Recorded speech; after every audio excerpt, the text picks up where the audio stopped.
NTV.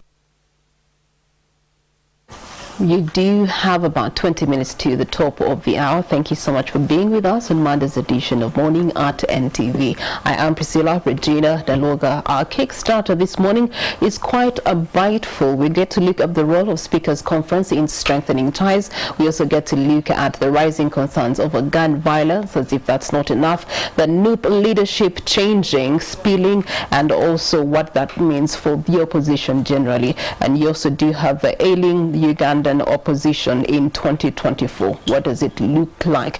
Do you have the unity? Do you have division continuing to stem through different political tides? Well, the 33 speakers and presiding officers from more than 25 Commonwealth parliaments were hosted by the Speaker of Parliament of Uganda, and that is Right Honorable Anita Among, and the Deputy Speaker Honorable Thomas Tayewa, for the 27th Conference of Speakers and Presiding Officers of the Commonwealth, which took place between the 3rd and the 6th of January 2024, which is last week. Now, the conference was an opportunity to share best practices on parliamentarians as effective legislators and representatives. But amid the spices of international relations, you get to look at another security threat, with gun violence storming the highlights of that very same week, with the clergy allegedly protected by SFC member attacked with gunshots, claiming a life. And how do we reach here as a country, and will the year 2024 will be here to solve such negative parameters for development and growth? Well, I am joined by Alex Waiswa Mufumbiro, who is now in a different capacity with the National Unity Platform, upon which we say congratulations to you, Mr. Spokesperson. You are insistive, but I have not yet been appointed as a spokesperson. Joel Senyong still is the spokesperson of the National Unity Platform. I am the deputy, but you are insistive. Yeah. Yeah. So I am humbled to be here on NTV this morning to espouse on issues of national interest pertaining our home country, Uganda, and I hope that I will do justice. But as I start, this is a very interesting month. It happens to be that on 1st is the birthday of my dear wife, Edith, and then preceding after 2 days, then we have our beloved David Lewis Rubongoya, our Secretary General, also adding another year in this very month, and no Batariho. So I wanted to use this platform rarely to wish them a very, very happy birthday. My comrades, my boss at work, but also my dear wife. Okay. Yeah. All right. Well, happy New Year to you, and happy birthday, and a happy New Year to everybody. Those particulars. We do have Honorable Member of Parliament representing Buburo East constituency, and that is Honorable John Musila. Happy New Year to you, and welcome. Happy Old Year, Priscilla. Old Year. Oh, yes, why do you call it an old year? One is because it gave us life. Up to today, you can't know what comes this year. You can't predict completely. But I want to say Wagwan Huja, Blaze Norman, His Majesty, Empress Lasai, all Rastamen and the lady Rastas of this country, the claws of the lion, remain powerful and know that black is great. Nataka niseme watu wangu eneo bunge langu, karibuni kabisa asubuhi. Najua mnanitazama vizuri kutoka mimi kupitia runinga hii. Iko hapa, iko pale Kenya, na tena ilitoka Kenya kabisa, na hata makao makuu iko Kenya hapa Nairobi. Karibu kabisa. Niko na nyinyi. Asante. Well, karibu. Asante kabisa. All right, so we start off with a lens casting on the biannual conference of the speakers and also presiding officers from the Commonwealth countries that convened here in Uganda last week, hosted by the Speaker of Parliament and her deputy. And we get to look at some of the key topics that they had in there. One of them, of course, was environment and climate change, the diverse as well as inclusive parliaments and security for parliaments, and also the role of speakers and presiding officers in that regard. Could you help us understand more in perspective exactly these topics that they had in relation to us as a country? First, common, you said what? Wealth. Commonwealth. Do we have also common poverty? Have you heard about that? No. No. Can we make one? But anyway, all in all, first of all is to congratulate my speaker, my beautiful little sister, and my younger brother, Thomas. Thank you for this. It has been a success for this country.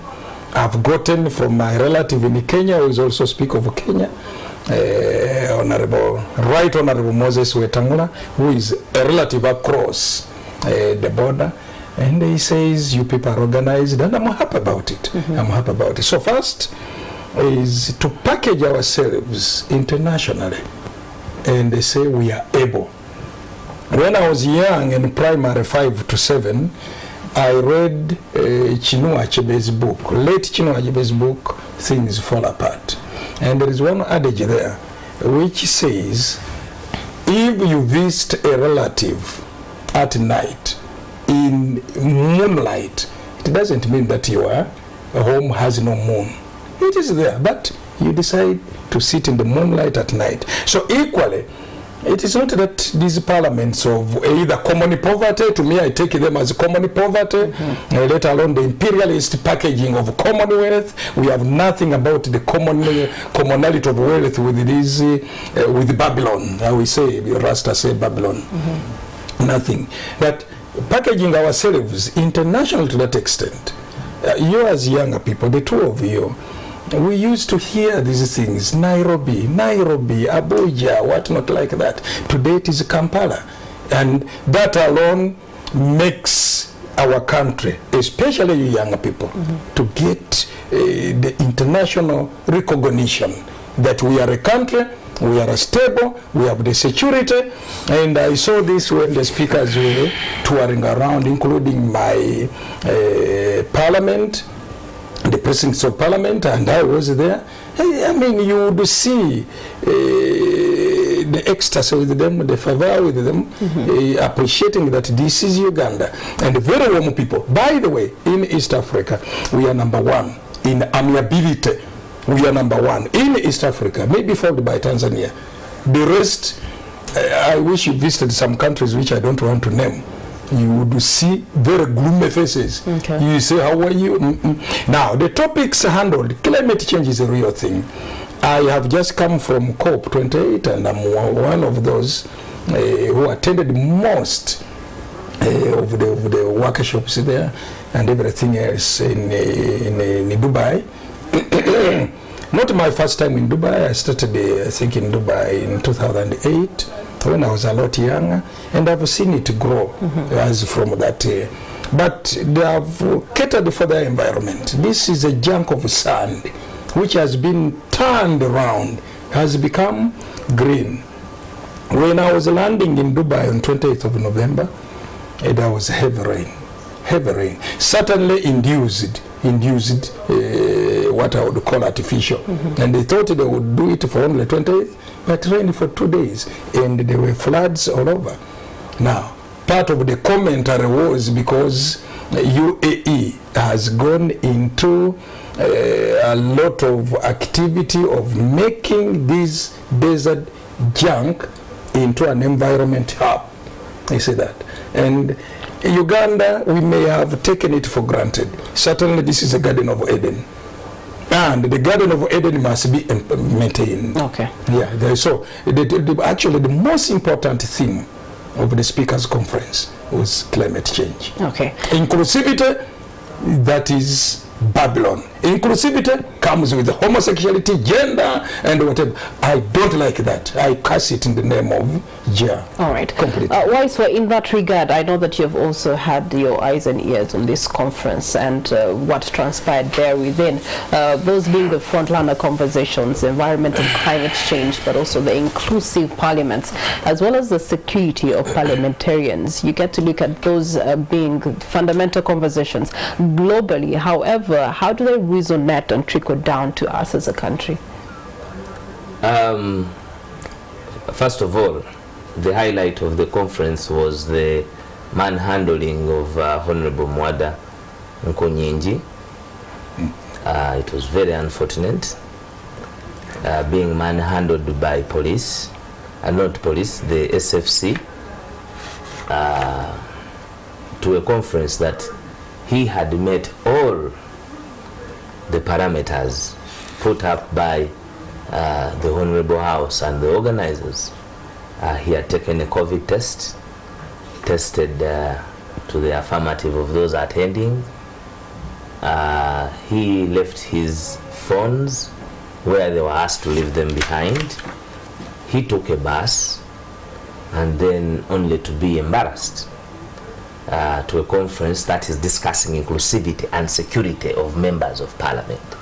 So I think it was very dishonorable of the leadership of parliament of Uganda to act in an archaic and barbaric manner, where they would have at least showed some courteousness of good mannerism to persons that are honorable.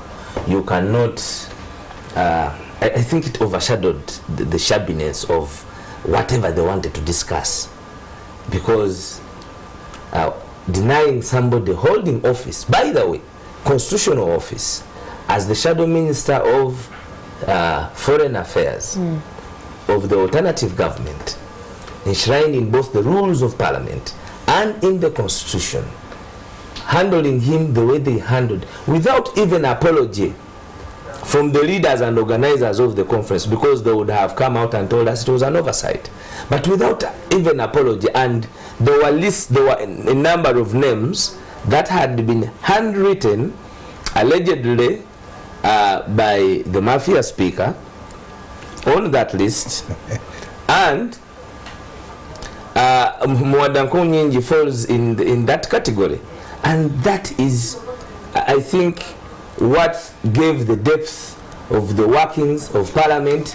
And if you look at the highlights, probably the dinners, they were very smart at Ndere Troop. I liked the attire. They were extremely looking gorgeous and expensive. Our money was well spent on attire of the honorable members of parliament and the office of the speaker and deputy with their spouses. Caricature of the calling of the SS General Meeting in 1789 of France, where they were only merrymaking. They looked smart at that. I think we spent money where we're not supposed to spend money. That is true. The benefits, this conference, and Ugandans should understand, if he says that Uganda is now Kampala, look at what you benefit from these conferences. Nothing. Not infrastructure development. That is commissariat to Ugandans. You know that where they were sitting in Munyonyo, we have spent over 85 billion facilitating a private person as government to come up with a hall that we are even going to pay for to use. They would have spoken about accountability. This parliament is hiring premises of Kingdom. Kingdom was Shimoni. These are the policy makers. They would have overturned the decisions made, because they have the powers by resolution on how it can be a private public partnership even in occupation. But we are spending billions because of the procurement flawed laws of this parliament. So for me, if you look at and then of course the power of their resolutions, General Museveni, when he spoke in that conference, his speech was clear. One, he castigated them on their thought of colonialism, because many of them, like he's talking, he's giving you, he's clearly drawing the line between what we want to be and where we want to be. You look at this conference, and we are just thumping about it. This was the Commonwealth Conference. We have spent a speakers conference. We have spent lots of money, but we are also going to host the NAM conference. The NAM conference is the non-aligned movement conference. This one shows that you do not fall either in capitalism or in communism in matters of ideology, where you have always had them discuss ideological bankrupts of other areas. Today they are at a paradox. This is the Commonwealth Conference, purely understanding the directory of capitalism coming from UK, and then the participation of those even who are in this conference. You are organizing for 77. You had 33, not even a half.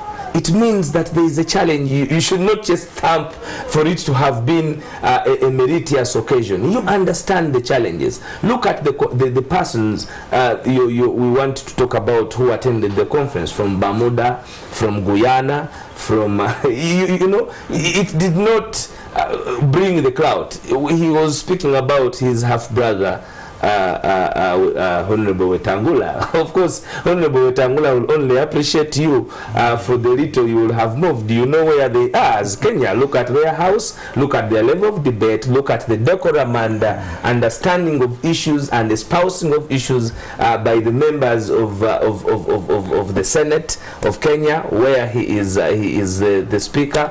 But it is above.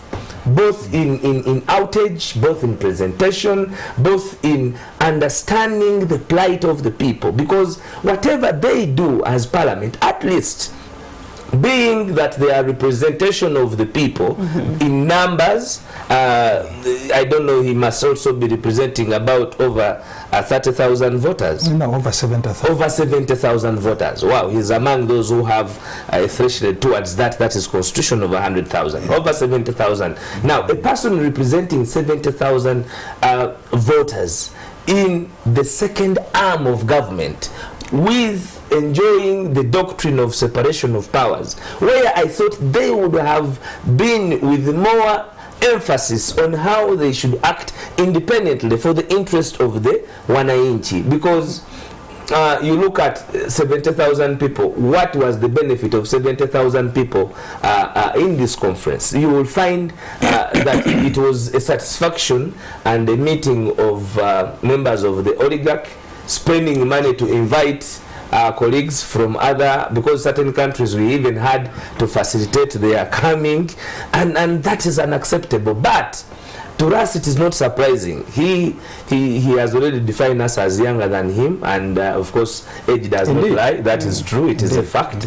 I want him also to know that historically such conferences learned where dictatorships are and want to create a facade of well-being of their population, whereas it is not.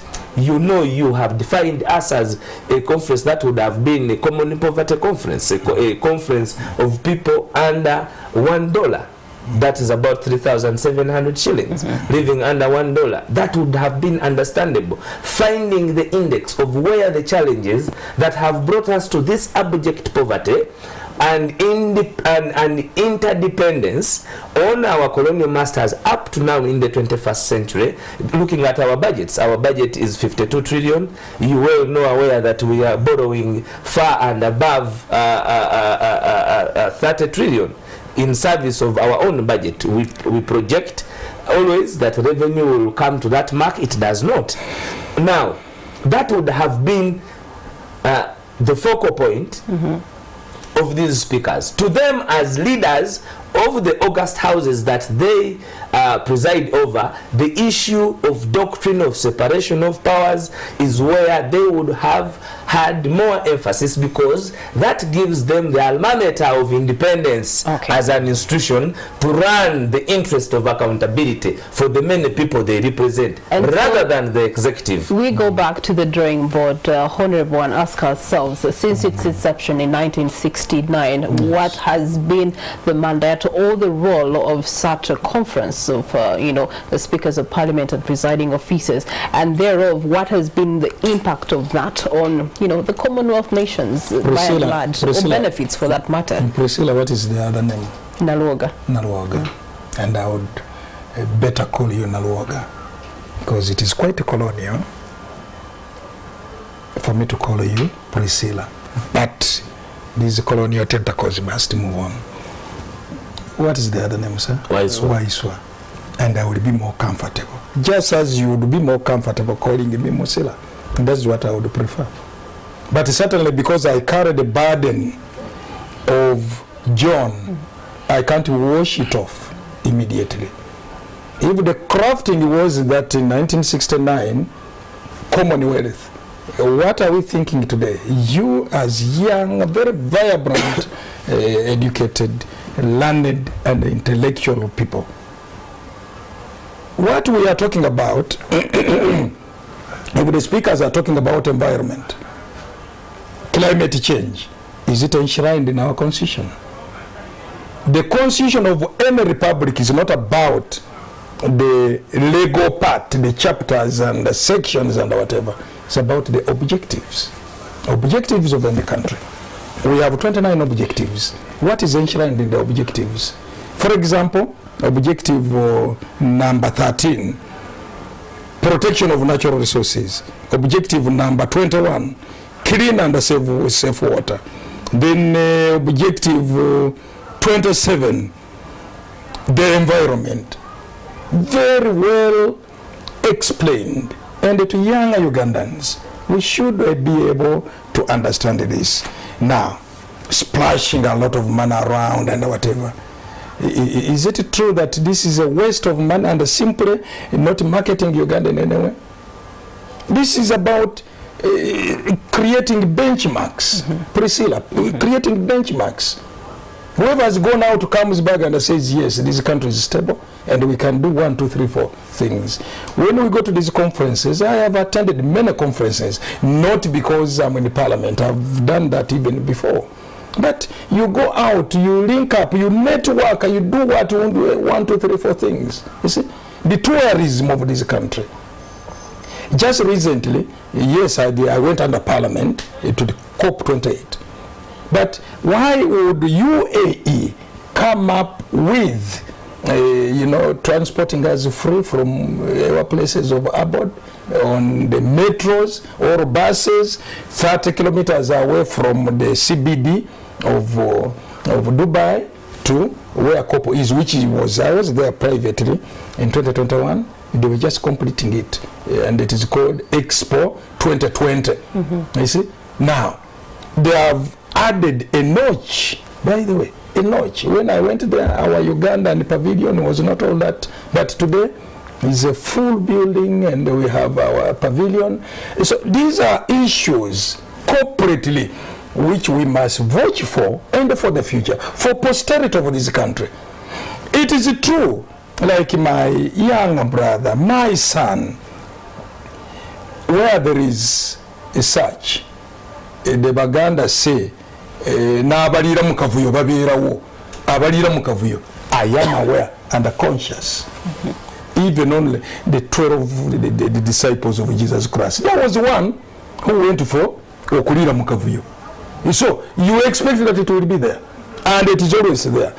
If I pointed just behind your bag what you people get in Noop, what filth is in Noop, and possibly we will talk about, Priscilla will lead us to that. We will talk about it later. But we are saying, as a country, marketing ourselves, positioning ourselves internationally is the most important.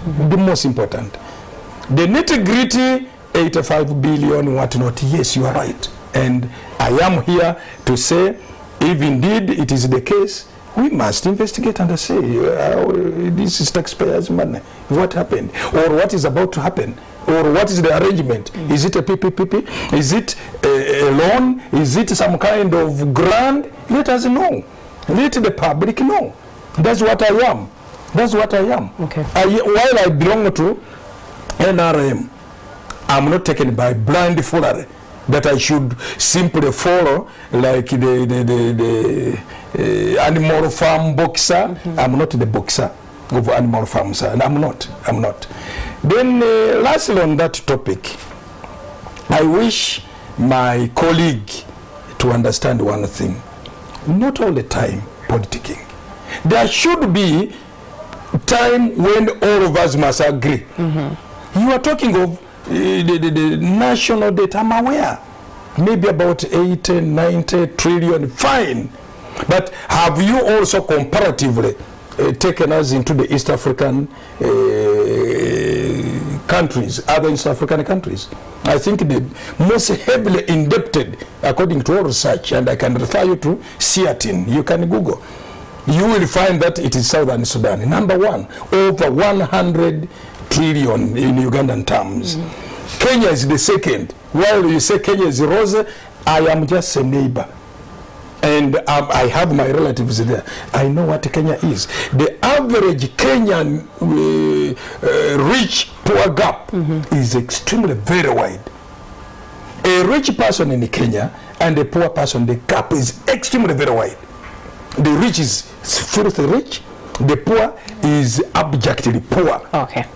You get me right? Right. Uganda is not the case. The gap is very narrow. Thank you. Right. Well, thank you so much. This debate is only getting deeper. When we return, we'll be looking at how this actually propels the 11th Parliament as far as policy formation is concerned, and also